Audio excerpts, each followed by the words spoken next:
Assalamualaikum warahmatullahi wabarakatuh. Kembali lagi bersama saya Haris Maulidi Nur di channel YouTube saya Haris Maulidi Nur dan IGTV. Bagi yang sudah lihat video ini agar segera subscribe, bunyikan lonceng, komen dan like video ini ya. Hari ini mau bahas tentang hal yang lagi viral. Ini juga akan saya share di Facebook ya. Tentang sebuah perusahaan yang sudah mendunia dan perusahaan ini luar biasa sekali. Itu sudah ada di 108 negara. Jadi kalau perusahaan ini kan itu masih ada di Indonesia ya, ada di 10 negara, tapi dia udah perusahaan besar, punya pabrik di mana-mana. Dan menariknya itu yang pakai miliaran orang, seperti itu, skalanya luar biasa lah. Data yang saya dapat tahun 2018 mereka itu keluar untuk iklan, satu produk iklan saja, pasta gigi doang gitu, itu dia 1 triliun lebih. Sampo-nya, nah jadi ada di divisi macam-macam, ada divisi sampo, divisi sabun, divisi yang lain-lain. Nah itu untuk yang paling banyak dipakai aja ya, itu sabun aja itu mereka habis 1 triliun lebih. Kemudian sampo juga mereka habis 1,1 triliun. Nah, bisa dibayangin itu biaya iklannya doang segitu, berapa keuntungannya kan. Ini satu hal menarik karena isu ini menyangkut terkait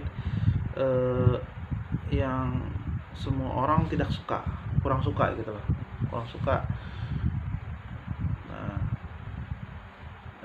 yang saya ingin tekankan adalah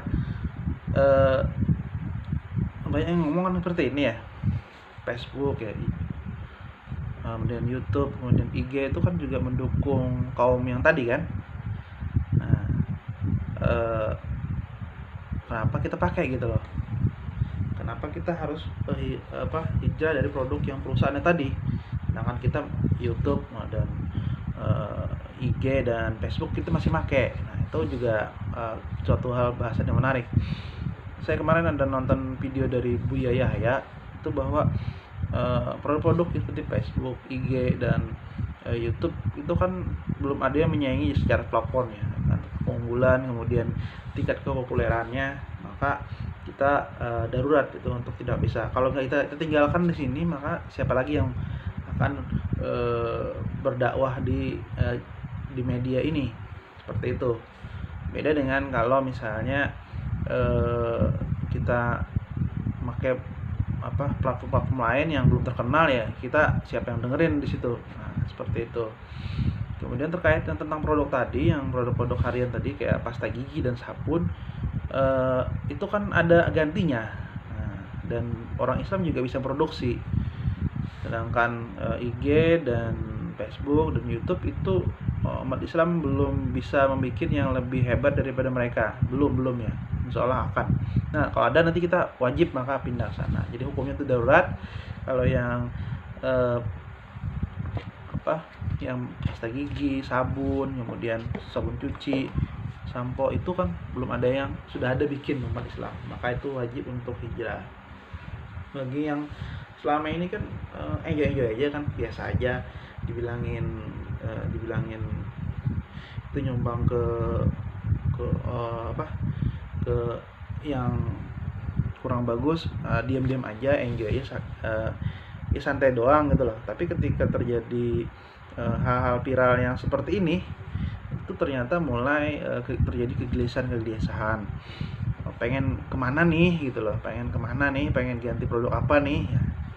Terus juga ada yang lucu juga, ada seorang ustadz yang saya tidak tahu ustadznya siapa, cuma saya dapat dari story WA tadi malam bahwa dan itu kelompok tanda kutip ya, kelompok yang biasa suka bid'ah-bid'ahkan gitu loh. Mereka ternyata sangat toleran ya dengan kelompok yang tadi ya. Jadi kata mereka kan saya cuma beli produknya doang gitu loh. Saya cuma beli produknya doang, kita cuma beli produknya doang, tidak meyakini apa yang mereka kampanyekan. Itu kan lucu ya. Gimana ya, nggak, logikanya tuh nggak nyambung. Artinya gini, oke lah kita beli produknya, tapi kan itu nyumbang kan. Terus dana buat kampanye mereka, dana buat mendukung kegiatan mereka, siapa yang nyumbang?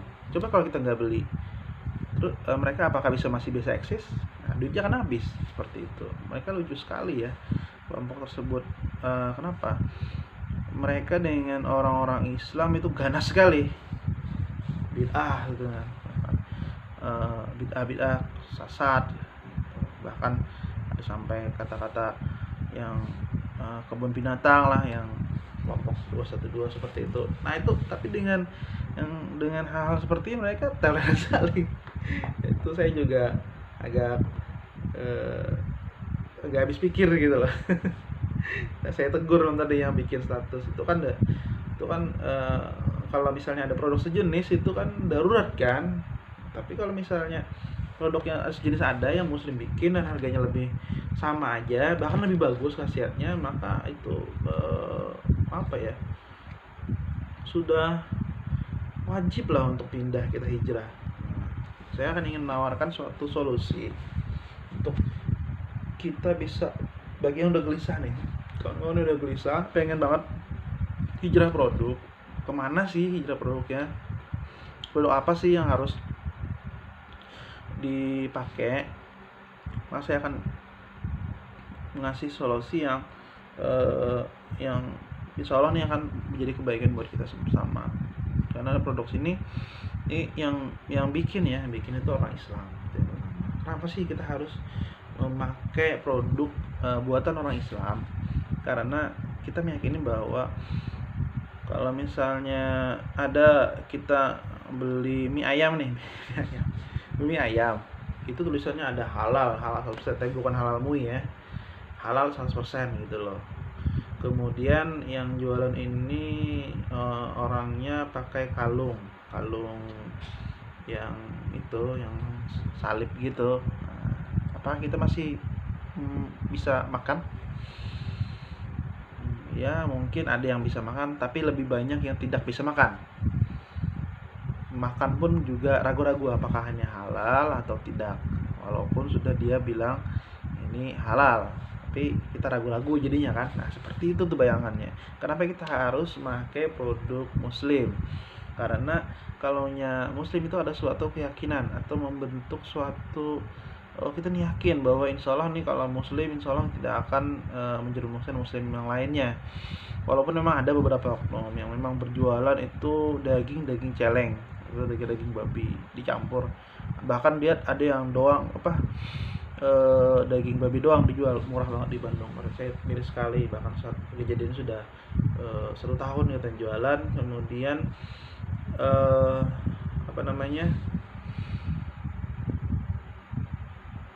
ya saya tidak tahu apa yang jualan ini muslim atau tidak. Saya sangat menyayangkan saya kejadian ini. Makanya undang-undang jaminan produk halal ini kalau bisa jangan dihapus di Omnibus Law. Itu kan sudah diperjuangkan kawan-kawan di parlemen, khususnya partai PKS ya, itu udah 11 tahun.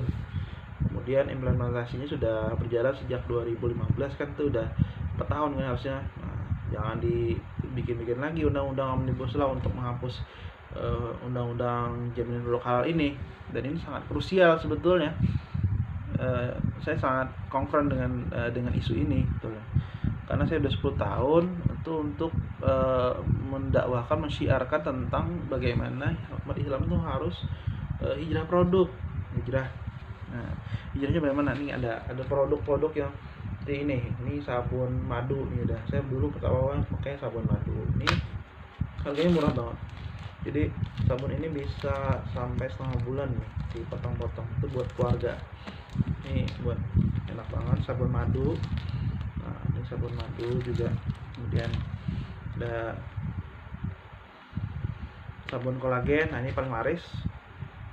Sabun kolagen ini paling laris. Warnanya pink. Nah, ini juga di bening gini. Nah, ini juga kebanyakan itu kalau misalnya dia bahannya tuh bening gini, kemudian dia keras gini, itu bisa dari babi, tapi kita pakai dari kolagennya kulit sisik ikan. Ini produk muslim, ini udah banyak banget laku, sampai jutaan batang gini. Ini banyak banget membuktikan untuk kulit makin halus segala macam. Ini harganya cuma 20.000, itu murah banget daripada produk di luaran. Harganya lebih mahal tapi hasilnya kurang. Kalau ini bagus. Ini bukan sponsor ya, tapi ini yang kami pakai keluarga sehari.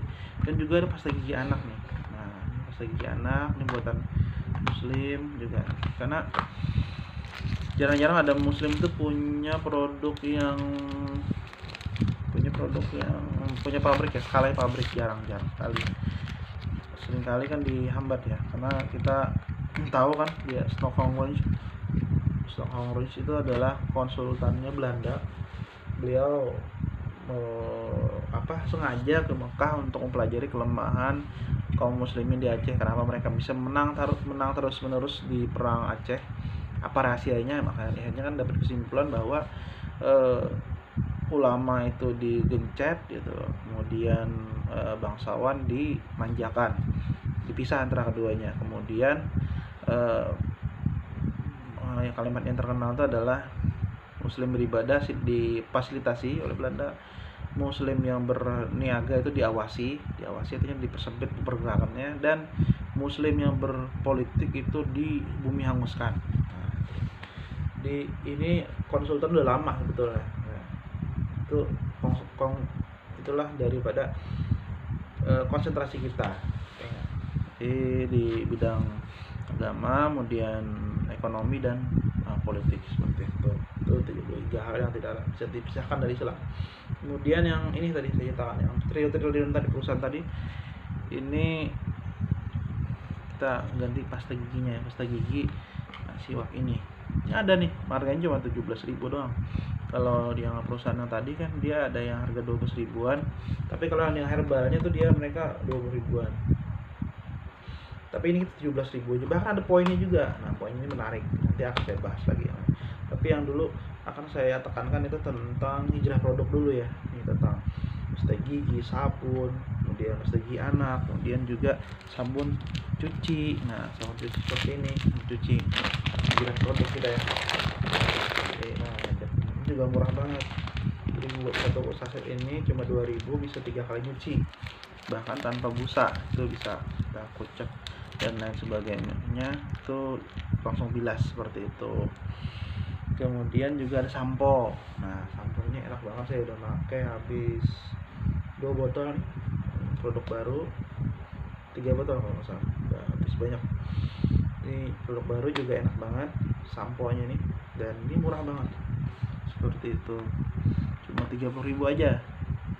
Terus juga ada sabun body washnya. Nah, ini body wash juga enak banget, anak saya suka, kemudian istri juga suka, dan si kembar juga enak, suka juga. Sabun body wash. Nah, ini yang terbaru, ini facial washnya. Nah, facial wash ini bisa buat wajah. Ini saya juga pakai, ini enak banget buat wajah, udah pakai ada beberapa kali. Ini jadi ini solusinya ya, solusi pasta gigi, hijrah pasta gigi, hijrah sampo, hijrah body wash, hijrah sabun cuci. Nah, seperti itu, gerakannya seperti itu. Dan saya udah konsentrasi udah 10 tahun di tema ini, tema hijrah produk ini. Bahkan sebelum kuliah saya udah mengkampanyekan ini. Jadi tidak ujuk-ujuk baru aja langsung, tidak. Jadi kalau sampai kawan-kawan berteman dengan saya di Facebook itu, saya udah 10 tahun ini konsentrasi di tema ini, seperti itu. Jadi dengan adanya momentum ini, semoga membangkitkan kesadaran kita semua bahwa ternyata umat Islam itu harus mandiri seperti produk. Kemudian juga umat Islam itu harus memakai produk sendiri, karena kalau kita beli produk umat Islam yang bikin umat Islam, maka untungnya juga untuk umat Islam. bukan sekedar seperti ini ya, kan kadang mensimpelkan seperti ini ya. Itu kan yang jahat itu kan yang di Amerika sana misalnya, atau yang jahat sana kan yang di Amsterdam sana misalnya. Ya oke lah bos, seperti itu. Yang di Indonesia kan misalnya karyawannya muslim semua, manajemennya baik semua, muslim semua misalnya. Oke lah seperti itu. Tapi kan dengan kita membeli pasta gigi mereka, membeli sabun mereka, beli sabun cuci mereka, sampo mereka, itu sedikit banyak kan keuntungannya lari ke mereka kan. Nah itu untuk membiayai kampanye mereka seperti itu. Nah itu gambarannya. Mungkin soalnya ada yang mau eh, kawan-kawan misalnya ada yang mau tanya jawab, bisa kok di kolom komentar atau di Facebook saya Haris Maulidi Nur HNI, atau di IG saya juga Haris Maulidi Nur HNI. Mungkin itu dulu dari saya. Saya Haris. Wassalamualaikum warahmatullahi wabarakatuh.